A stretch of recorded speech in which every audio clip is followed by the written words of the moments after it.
This week on Unapologetic Uplift.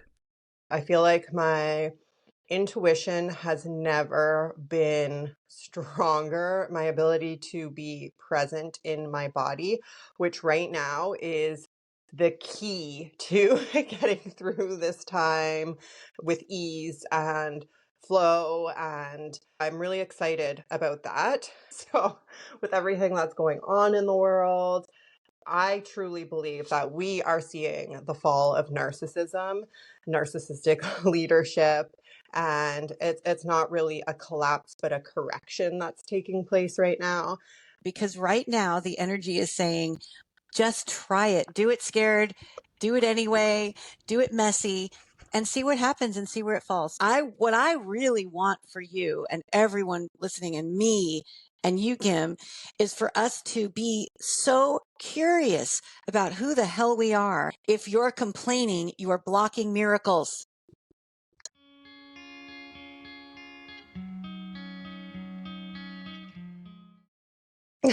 Welcome to Unapologetic Uplift. I am your host, Kim Staples, joined by my stunning co-host, Ianthe Mauro. Welcome, welcome. Today we are just shooting the shit and having a little chat. We didn't plan anything to talk about today, but as always, we have so much to discuss. And we were just talking about the current energy, and we're like, why don't we just hit record and start talking about it? So Yeah. How are you feeling, Kim? Because here we are. If you're watching this at some time in the future, we're now at the very beginning of Year of the Fire Horse. And the energies are certainly shifting. There's so much about this, whether you follow Western astrology or Eastern astrology or none of it, no astrology. It is still very interesting what's happening in the sky and how it affects us. So how are you feeling, Kim? Yeah, I actually feel really good.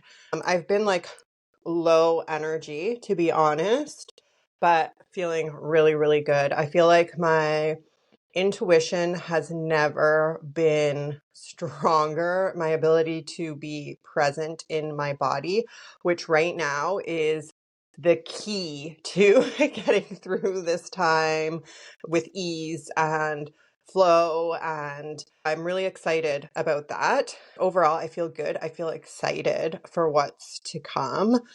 This year is, as in Chinese zodiac or feng shui, we have Melissa, who was on a few weeks ago and was explaining it. And both Ianthe and I attended one of her classes. It's the year of the fire horse. It's a fast moving year as human design, which is something that I deeply resonate with and have been studying for years. They also describe it as moving fast. It's no longer the time to take things slow. And you're going to find like this past period that we're coming out of has kind of been like this foggy. A lot of us were practicing healing and spirituality. And there has been a lot of procrastination for those of us that have been really doing the work on ourselves, learning to be super present and grounded in our bodies, which was a necessary part of this. But now it's like you're no longer going to be able to procrastinate. Like you're just like, boom, let's fucking go. And I totally feel that. Like I'm getting these ideas and things that I'd be like in the past, let me like sit on it and simmer on it and think about it. It's like, no, go, just do the thing. Doesn't matter if you get it wrong, you can course correct later. And it's also intense, right? So with everything that's going on in the world, I truly believe that we are seeing the fall of narcissism, narcissistic leadership, and it's not really a collapse, but a correction that's taking place right now. And there's a lot of stuff coming to the surface that people are waking up to. Holy crap. There's a lot of corruption. I don't want to dig into all of that stuff, but again, it just goes back to being able to be present in the body, to be able to ground yourself, and to know that your sovereignty is your power, to not be able to allow this stuff to suck you in. And I'm not saying none of it affects me. Of course, I see things and my heart is like, ugh, sick. Oh my gosh, how is this happening? But at the end of the day, I'm able to ground back into my body, be present, and know that I am the most powerful being in terms of my own energy and what's happening in my world. Ooh, and I am a witness to the things that you are discovering and creating because you send them to me. And it's cool. So I can tell everyone listening that Kim is getting so many ideas and she's going to be launching some really exciting things. And she's saying yes to these things that are coming to her, which is, I hope, encouraging you that if there's something that you've been sitting on or you've been thinking about doing, what is stopping you? Because right now the energy is saying, just try it. Do it scared. Do it anyway.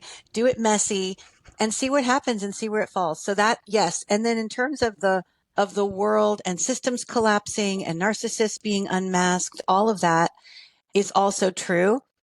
And I heard this, there was a woman talking about, what was she saying? It really struck me as true.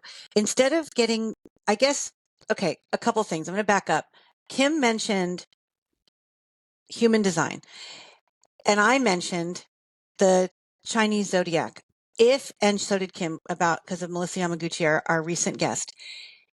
And because I like to define terms here, if you are wondering about human design and you want to know what that is, you've never heard of it before, or maybe you have and you thought it was weird, or maybe you have and you know your own human design, any of that, I invite you to look into what is human design and find out if you want, because it's based on your birthday. You can just enter it in. There are many places to go. And maybe, Kim, you have one that you like better than others, but you can go online and you can find out what is your human design.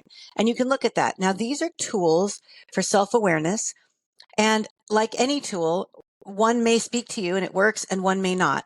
Maybe all of them do. I like to try all of them because I'm interested and I like to know when people are talking about things because I'm a person that likes to define terms. I want to know. Yep. So I know that in human design, I am a manifesting generator. And when I found that out, it was interesting because I was able to read about, well, what does that mean? And how can that help me to navigate life? And if it does, great. And if it doesn't, throw it away. But, Right. and then with the Chinese zodiac, same thing. And I think it all goes back to, as human beings, we have this ability that other animals don't have. And it's the ability to tell a story. Mm-hmm. So we tell stories. It's how we learn. It's how we evolve. It's so many things. And what I find so fascinating about Chinese zodiac and Western astrology and human design and Enneagram, there's so many we could add in here, and even the Kolbe score, is that it helps us to relate to ourselves in a story that we then can understand and translate, which helps us then to better understand who we are and why things affect us the way that they do, to not take those things so personally, because when we have more self-awareness, and we talk about this a lot on this podcast, we're able to not be in reactivity so much because we understand, oh, that's why that really affected me that way, because so this is all part of how we evolve and tell our story and figure out who we are. These are tools that can help you. And if they do, wonderful. And if they don't, worry about it. So I just Yeah, wanted to say that. absolutely. Yeah, absolutely. And the thing that you'll find about, for me anyways, for the ones that are based on energy and astrology, which kind of go hand in hand, they're all the same. They're all telling the same story, but in a different way. But when you get to the core of it, like, energy doesn't lie. So it's the same message across every single medium that I have studied or dabbled in. I haven't studied all of them, but I've been to classes and know people that are experts in these different areas. And that's the thing that blows me away about that. Now, are there things in my own personal charts that sometimes I'm like, I'm not sure that resonates with me? Absolutely. And they even say at different stages of your life, these things will resonate more than others. So if you're looking at it and you're like, no, that's not me, The more in alignment you are, the more present and conscious you are in your body, usually the more those things will resonate with you. Maybe not always, but in my experience and the experience of other people I know that study these things. Now, for the other ones, like the Enneagram, that are more personality based, they don't really resonate with me personally. There was a time that they did, but because I look at personality as this fluid thing, that's why, and it depends on like the mood you're in when you take the test. They, to me, aren't like, and now when I was in corporate, they used these things like crazy, and it can be supportive. So I'm not knocking it. Just for me personally, I am more into like energetics, and those resonate more deeply with me. Not to say there's no truth to the other ones. There are people that, swear by them and live by them. So it's a personal preference. And also, I think where you are on your journey. But I was going to say also we're very impressionable. So if you're reading your astrology, for instance, whether it's Western or Eastern, you might see it as, well, now, okay, I'm going to give you an example. My dad always told us that he was an Aquarius, but we found out when we found his birth certificate that he actually wasn't. My dad, yes. my dad's birth certificate was 20 days different than what he had claimed and what he thought. And what's so interesting about that, so the impressionable part is that he decided that he really was so Aquarius. And he would talk about ways that he was. And I'm Aquarius, so this doesn't. And it's funny because my dad was a PhD from Harvard, very intellectual and not into woo-woo at all. But this one thing, he felt so aligned with what it meant to be an Aquarius for some reason. That had been a story that he'd always told himself. And so he stuck with it. So when we discovered this change, and he was still alive when we did, and we brought it to him, and he absolutely resisted it. He literally said that they were wrong. The birth certificate was wrong. And there was no way. And so I bring up this story. Yeah, go ahead. So that's his sun sign wasn't Aquarius. His rising or his moon still could have been Aquarius or other placements on his chart. So he could actually have been, I don't know if you've looked at his full chart, but he could have actually been very much Aquarius. And I have not looked, and you're right. I need to see that. I need to know, because maybe he was like Aquarius, Aquarius, Aquarius, but the sun sign wasn't. So yeah, you're right. Especially the moon, right? Because that tends to be how people see themselves. So oftentimes you do resonate with a different. So for this, you would just need to know his time of birth and where he was born to plug in and get like the basic astrology chart. Just throwing that out there. It's so interesting. Yeah. And I know that, like, for me, I look at charts whenever somebody says, I don't know a lot about Western astrology. I'm going to say that now.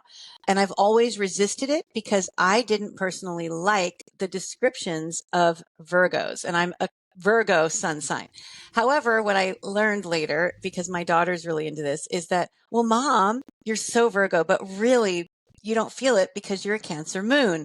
So to your point, Kim, I think that I feel more maybe this Cancer moon energy. I don't even know. And it makes me, honestly, it sounds ridiculous when I'm saying these words out loud, because I have never been into Western astrology, because what I don't want is to be, and this is what I was starting to say, how impressionable we are and how impressionable we are to stories. And I don't want to fall into that. Just like we talked about identity before on this podcast. I don't want to be like, I'm so Virgo, and learning from my dad and watching that example and watching how honestly he was heartbroken to discover that maybe he wasn't this thing that he thought he was. I don't want that identity. So this is where it's interesting. And that's what I love about when we had our guest Melissa Yamaguchi on, is because when she talks about energy, it's always changing and shifting. So I don't feel like I'm stuck, even though I'm year of the dog in the year, right? In the Chinese feng shui astrology. But every single month, the energy changes. Every year, the energy changes. So how I'm affected changes it. So therefore, and changes me. Therefore, it's always fluid, and I'm not stuck in what does the dog always do? It's not, that's never the question. Yeah. And I love that. Yeah. And that's true for all. That is true for all of them. And I And I think totally that's why, appreciate that. since you brought up Enneagram and you don't love it anymore, but you did it one time, I still love it because of the changing thing, because I could take the test today. And Enneagram, for everybody, so you know, is just based solely on questions you answer. So it's really truly your personality. It's nothing to do with your birth date. And you can take it, you can find an Enneagram test anywhere. And if you have any trouble finding any of these things, you can always DM us, you can comment here. We will give you these resources, please. We will not leave you hanging. But when I take it, it's interesting because it will be very different. Like you said, it seems. However, mine's always been the same. I'm always number 2 Enneagram is always my strongest. And they call that the generous helper. It's like a support Yeah, energy, which that doesn't surprise me. right. But here's what I like about it. What I like is that they talk about there are the positive aspects to each energy and or personality, and there are the negative or challenging, I'll say challenging without making it a judgment, the challenging aspects. And I'm going to give you an example.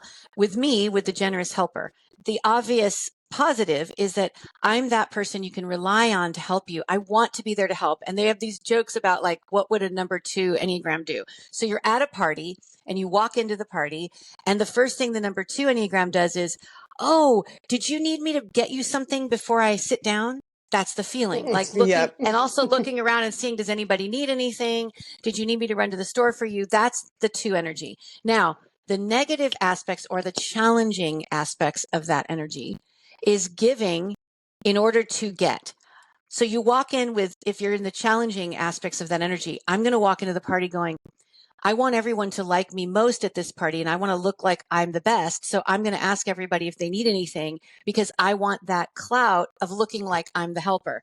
That is the challenging aspect of it. Or even worse, I'm going to give this because I'm hoping that they're going to give me something better in return. To me, that's just, there's only one word for that. It's gross. I don't like it. Hopefully I've evolved out of that. But I like understanding what the shadow side is of an Yeah, me energy. too. Me too. And also that's a big part of all the astrological stuff too. It does, you can look at like certain placements show your shadow side and stuff like that. No, I have never been into Enneagram, to be completely honest. I've had one experience with it, and that was not, surprisingly, actually not something that I was exposed to in corporate. A lot of the other ones I was, but not Enneagram.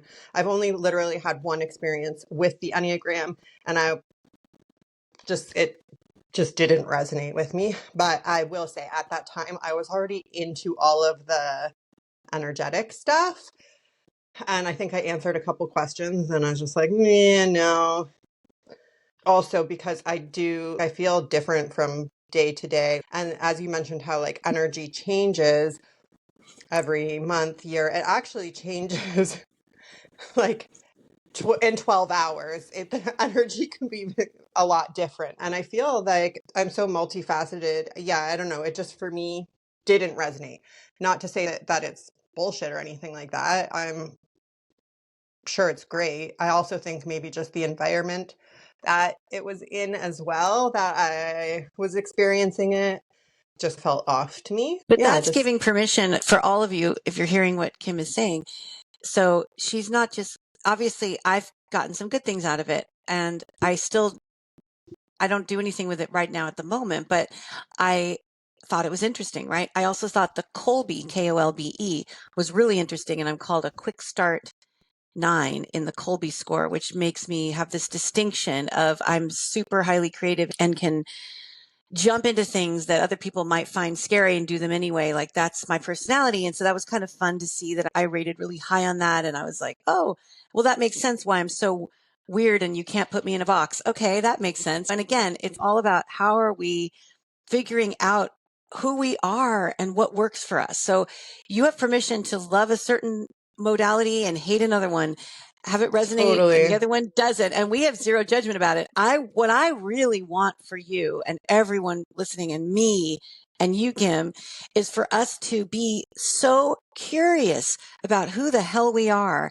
And as we're starting to look hard at our shadow, which means the parts of ourselves that feel ugly, that we're ashamed of, that we think if we were to to show other people, if other people were to see them, this is why we call them a shadow, right?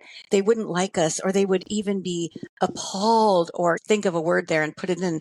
But we're willing to look at those things because we're really not interested in being stuck in one place. We're really curious about how far can we go with what we're capable of in this world to make a difference. I mean, that's what I hope we're working on.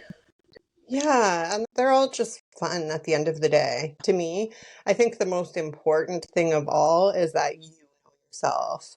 And if these help with that, great. That really the best way to get to know yourself is to just spend time with yourself and ask yourself really honest questions. And the more that you do get to know yourself, the more certain things will or will not resonate with you. And that's amazing. I also think that in knowing yourself, that's also allows you to tap into your intuition more. And the more you will know whether or not something is for you. And just because something is or isn't for you doesn't mean it's the holy grail or it is bullshit. We're not meant to love everything. At the end of the day, just being able to tap into your body and your inner knowing and being like, is this for me? And see the response that you get. I think that is the most powerful of all. Mm-hmm. And there was a question. That was the curiosity. Is this for me? That is a simple way. It's a simple tool to make sure that you're staying in that curiosity, which allows you to be awake to all of your senses, including your spidey senses, those spiritual senses that can, sometimes there's such a whisper. And if we're just declaring things and we're not listening, we can miss them. And then we miss potential miracles. And I heard something recently that reminded me, because I have this huge thing about this, but if you notice, so one thing to take away from today, if you notice yourself complaining, that energy is not curious. And it is, I promise you, and it is taking you further away from your intuition and keeping you stuck in patterns that are not serving you. I promise you.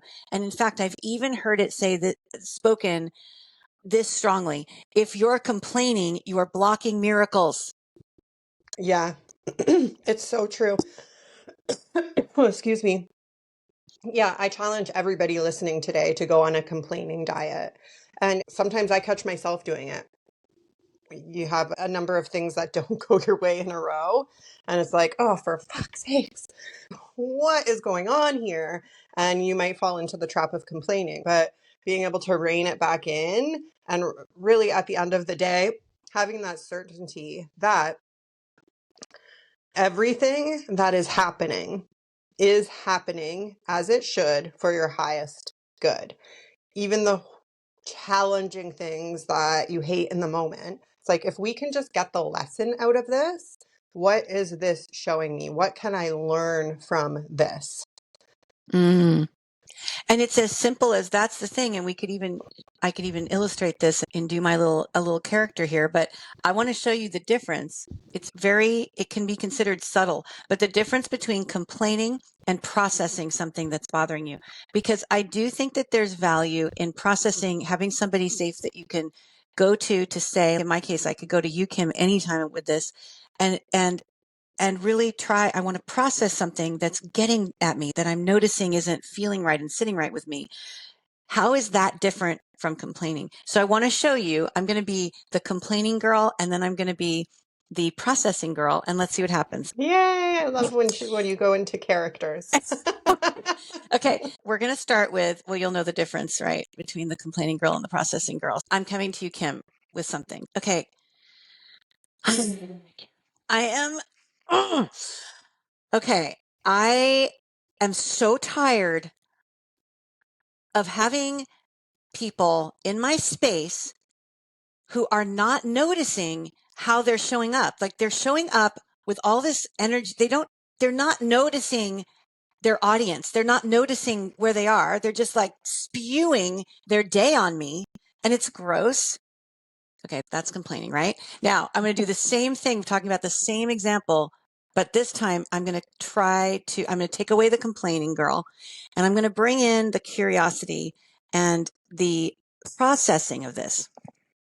Kim, I was recently with this group of people, and I found myself, I started to notice that I didn't want to speak and I wanted to get out of there as soon as possible. And I was looking and I was like, why is it landing on me the way that they're speaking is landing on me in a way that I feel like I should not be part of this, because it feels like it's getting yucky energy on me. And I'm wondering what that is. And if maybe you think that I should have just left the room, like found a reason to leave, or should I have spoken up and said something about how, or tried to change the subject? I wasn't sure, but I was really noticing that it was affecting me to be in the room with that energy. Yeah, so What do you much think? better. And the self-inquiry there and taking self-responsibility for the way you feel rather than projecting and making it everybody else's fault. You need to get out of there because they're gross. This is just like, why is this happening to me? What am I experiencing here? It's, what can I do to feel better? Should I stay or should I leave? Not, should I call this person out and try and make them change? Yeah. Which is often where people go, right? To try and control other people and make it somebody else's fault. It's like, no, let's just take radical self-responsibility. And also always trying to see through the lens of love and the fact that other people are just learning. We're all just learning as we go. And doesn't mean that we have to accept and stay in situations where people are making us uncomfortable or we don't like the way that they are acting, the energy that they're giving off. Absolutely, we can have those loving boundaries and those energetic boundaries for ourselves, but let's not gossip or make it the other person's fault. It's just, this isn't the right space for me, and I'm going to lovingly send them light and back away. Yeah, I love that. And it's that old saying that is, I think it's a Native American saying, where when you point one finger, you have three fingers pointing back at you. So it's always an inside job. It's always when we're noticing the thing that really bothers us about someone else, that is a flag, a green flag, I'm going to say, to focus back in on, why is this affecting me this way? What is off in me? Or what am I learning here? What am I meant to have here? And it's back to that saying I like to say a lot, which is, how is this happening for me and not to me? Exactly. How? Yeah. And that back to curiosity. Yeah. Yeah. And always when we do find ourselves like harshly judging others, or there's so many things about this, but it's stemming from fear somewhere within us. Fear of our own inadequacies, a fear of them taking something from us or doing something to us, influencing us in some way. There's always some underlying fear. And then there's like these secondary emotions that often come out as harsh judgments or like, oh, I can't stand this person.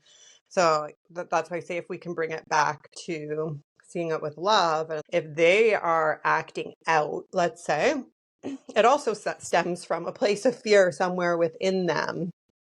So if we can just soften and say, we're just at different parts on our journey. We're in different classrooms in the school of life. Let them be. That's always, I think, that the healthier way. But also, when we engage in gossiping or talking shit about somebody, we're actually attracting their negativity onto us and creating our own, we could call it a vessel, to start to shatter and leak energy. If we can just stand in integrity and recognize, none of us are perfect at this. I'm not claiming to be perfect at this. This is just human nature and how all of us inherently operate. We're either trying to gain pleasure or avoid pain. It's just a level of consciousness and awareness and trying to practice. being able to do these things. When I say it, I'm not saying it from like this high and mighty, like, well, you should never judge other people. You should always see through the lens of light and never fear. And in an ideal world, this is what we're able to do. But at the end of the day, we are still human and we're never going to get this perfect 100% of the time. It's something we aspire to do. And when And we I get it hope you all wrong, have that. Yeah. oh, sorry. Yeah, it's just when we get it wrong, be kind with yourself, forgive yourself, and just look at it as what can I learn from this? And to be totally real, I hope you all have that one friend that you have that pass where you can be naughty and say things that you would never say to other people about other people and get it all out, knowing that you both actually ultimately don't want to be catty and hurt others, but you do have that outlet sometimes because there is always that friend. I have a friend that I can say, we always say to each other, oh, we're going to hell for this one, and then she'll just tell me something that she shouldn't say out loud. Right. And it's just, Yeah. but it's fun because we know our hearts. We know that the truth is that we would have everyone's back in the moments that mattered. So that's Yeah, okay too. totally. It's like the If inner, you have it's that your person. inner bratty child, your inner preteen, your inner teen She gets coming to out come to out play. sometimes. Let her come out Yeah. sometimes. But Yeah. don't let her come out on social media in some random post where you're just blah, blah. Okay, please. That's not what we're saying. It's with Yeah. Or somebody in that any sort knows of your harmful heart. way. Yeah, please. No. But I'm just saying the reality is when you were speaking of, I'm not perfect at this. I'm not perfect at this. I'm definitely not perfect at this. And it's when I'll tell you something else. When you're working on yourself and you're really focused on getting better and improving how you navigate the world and your inner world and how you show up for people in the world, you get these moments of massive judgment because you're noticing everyone else maybe not doing what you're doing and it's freaking Ooh. hard and Yeah. then it's hard not to judge. So I just want you to know that's a sign that you're on the right path. Notice it and then just course correct that, judging them and looking again, 3 fingers are pointing back at you. So just put the focus back on the work that you're able to do and give them love and send them on their way. But it's not, and again, we've brought this up many times. It's not just a bypass of, oh, love and light. It's okay. No, do notice what you don't like in others, but realize Totally. that's something in you. But that's Yeah. definitely where is that in you? Because you cannot change someone else. So the second you're judging, what are you doing? It's such a waste of energy because they're going to keep being who they are. You have absolutely no control over that. What you do have That's control right. over is how are you responding to those things that you're getting worked up about. Yeah, and I think that's so beautifully described, Ianthe. And it is important to list out all the things that you don't like about a person. That's okay.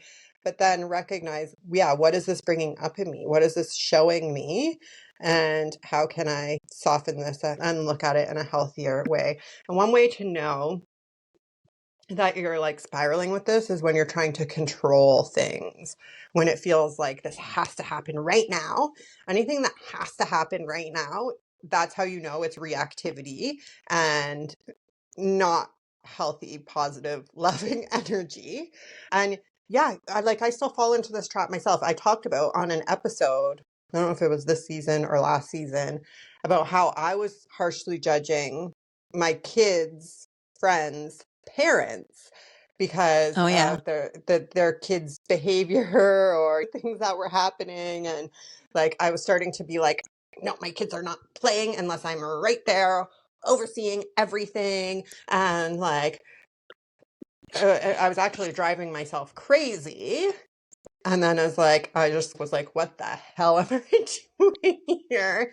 Taking a step back and remembering that at the end of the day, we are not meant to control anybody, not our children, nobody else. What we can do with our children is lead them and instill good values in them. But at the end of the day, you have to trust that you are showing them right from wrong and teaching them emotional intelligence and all the things to allow them to make the choices for themselves because they have to make the choices for themselves.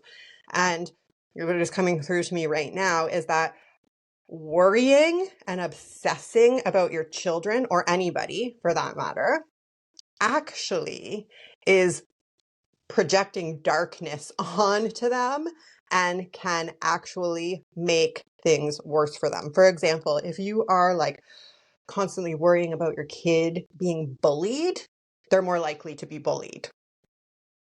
Whereas if you can It's just so true. not worry, which I know, again, easier said than done, but practice sending them blessings and just being Well, and having that certainty and trust and faith, that is so much more powerful. and I'm going to give you another one to add to that because I'm so glad you brought this up, Kim. And then I know we're going to wrap this up because we're doing shorter episodes, everyone. And do you notice that we don't have a virtual background on? Oh boy, season 2, you are bringing some excitement. Yeah, still not perfect. I want to get better lighting, but No, I we're feel going like to it is better than the virtual. we're going to keep improving, people. We are dedicated to bringing you the best possible discussions here. But here's what I was going to say. So I have a friend and she's a Jungian psychologist and she does this other modality called parts work. And she is so brilliant and she has given me great advice over the years. One of the things she said, which speaks to your worrying, when you worry too much, what can you do with that though? Because as parents, of course, we're worried that our kids are going to be bullied, or of course we're worried that our kids is going to have a horrible time at school, or something bad will happen, all of those things, right? What do we do with it? She taught me that when you hold that worry incessantly, you have now, imagine a bubble over your head like a cartoon. And that bubble over your head is saying that worry out loud really strongly. So it's picked up by the nervous system of your child, by other people in the room. It's picked up because we're sensitive way more than just by what we're saying out loud. Okay. Yeah. So she said, in order to dispel that, in order to break the spell of that incessant worry, you say out loud, you figure out what that bubble is and you say it out loud. So an example of that would be, if you are a parent who's worried about your kid every day they go to school and you're worried they're going to be bullied, I know this might feel counterintuitive and scare you even more, but what my friend told me, and I've practiced it and it worked. So try it and let me know. She said, you say it out loud. So your kid is about to go to school and you say, I'm worried that you're going to be bullied. Would you even know what it's like to be bullied? What is a bully? Let's talk about bullying. Let's talk about it. What is a bully? She says it all out loud and it loses its effect. And now your kid, instead of having your incessant worry, it's started a conversation. It started them with more of an awareness. And I'm going to tell you the likelihood of that child who has had that conversation with their parent knowingly out loud is less likely to be bullied. I'm going to say that. I would love, prove me wrong, but this is, and I hope you don't, but I really think that these things that we hold, these secrets, because we're so afraid, that energy, like you said, Kim, just creates more negative spiraling that is not okay. So let's dispel absolutely. It reminds me of affect labeling, where I have this fear of something happening or not being able to do something, how much that blocks us and we obsess on it and it becomes true in the nervous system. Whereas if we just face it and say it out loud without the story, this is what I'm feeling. I'm feeling really anxious. I'm feeling afraid to do this presentation. It shifts in our bodies and we're able to release it and then do the thing. So it makes sense that it would work with the worry about your kids. Yeah. Yeah. So we are Unapologetic Uplift, Kim Staples, Ianthe Mauro. We are sending you so much love and grace today. I hope that there was something in this episode that you're able to have an epiphany around, or maybe it just supported something you're already doing. We hope to always be that place where you feel like someone has your back, because that's what we want to be, at least me with my Enneagram 2 helping energy. Love it. And also, love it so much. And Virgo, and you're the dog. I got all of them. So I'm going to pull one out to help you if I can. All that kind energy. Yeah, definitely give us a share us with a friend, subscribe, leave us comments, let us know if there's anything that we can support you with here on the podcast. And we will see you next Wednesday. Or on our little episodes, we have Intentionally Ianthe and Unhinged with Kim. Unhinged out Yes, loud. Mondays and Fridays. Mondays and Fridays. So now you can get content Monday, Wednesday, and Friday from us. Bye. Bye.